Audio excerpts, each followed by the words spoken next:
Alors, rebonjour tout le monde et bienvenue à la partie 2 qui va traiter de plaintes, réclamations et types de justice. Allons-y dès maintenant. Bon, qu'est-ce qu'une plainte? Qu'est-ce qu'une réclamation? Voyons la différence entre les deux. La plainte, elle, c'est une expression orale ou écrite d'une insatisfaction concernant un produit ou la prestation d'un service par une entreprise. En gros, vous envoyez un courriel, vous envoyez un message et vous vous plaignez. Vous dites, quelque chose qui ne fonctionne pas dans le service que vous m'avez donné. Une réclamation, par contre, c'est une action d'exiger le respect d'un engagement pris par une organisation, ce qui veut dire le remboursement d'une somme due, la livraison d'une commande en retard, du remplacement de la réparation d'un produit qui fonctionne mal. Bref, ça va plus loin, une réclamation, qu'une plainte. Ça ne veut pas dire qu'il ne faut pas prendre les plaintes au sérieux, au contraire. Là maintenant que vous voyez la différence entre les deux, la résolution des plaintes. Bon, 10 moyens de résoudre les plaintes de façon efficace. Un client vient vous voir, il n'est pas content. Il se plaint. Il vous parle, il vous dit toutes sortes de choses. Première chose, montrer au client qu'on comprend le problème. Manifester de l'empathie. Donc, il faut qu'on comprenne les sentiments du client. Si le client arrive et vous êtes fermé, vous ne voulez pas l'entendre, ce qui va arriver, qu'est-ce qui va arriver selon vous? Ça va être pire. Il va se fâcher encore plus. Admettre ses erreurs sans être sur la défensive. Vous avez le droit. Tout le monde fait des erreurs. Vous savez. Moi, j'en fais. Vous en faites. Le commun, on est des mortels, on est des êtres humains. Tout le monde fait des erreurs. Évitez de se lancer dans un débat avec le client. Vous allez juste être perdant. Vous connaissez l'adage, le client a toujours raison. C'est pas toujours vrai, mais il faut faire croire au client que c'est vrai. Donnez au client le bénéfice du doute. C'est lui qui a raison.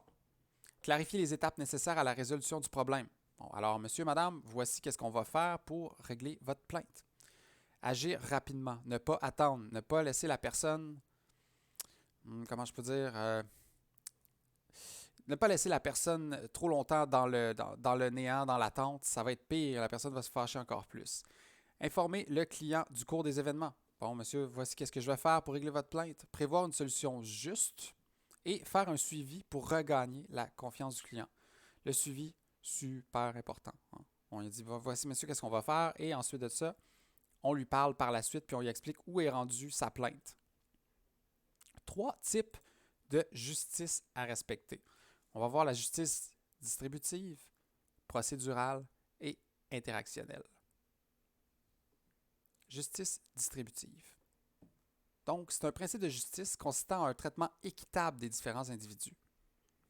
Sous-entend que les mêmes règles doivent être appliquées à tous les clients et les règles doivent être transparentes.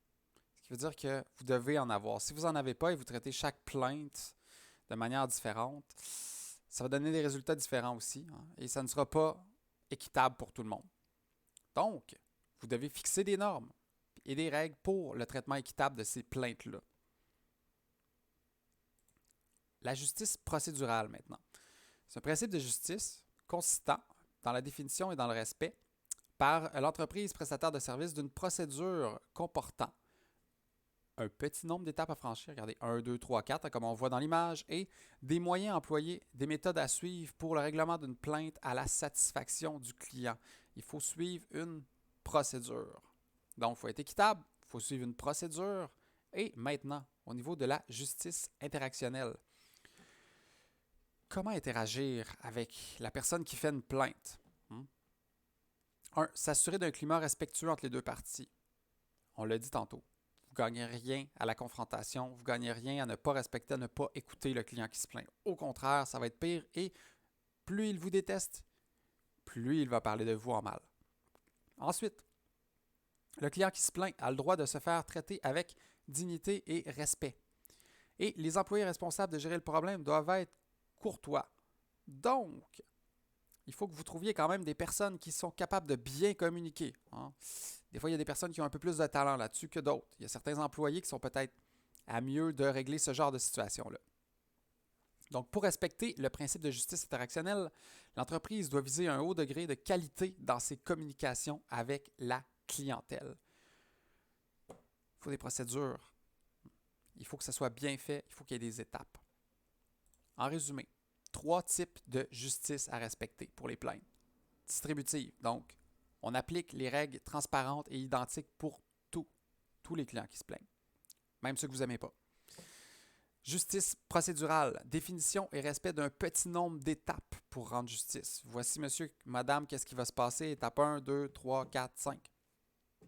Et justice interactionnelle, traitement respectueux et digne des parties concernées. Si la personne se sent respectée, croyez-moi, ça va aller beaucoup mieux dans la gestion de la plainte. Maintenant, on se revoit pour la partie 3, qui va être le système de gestion des plaintes. À tout de suite.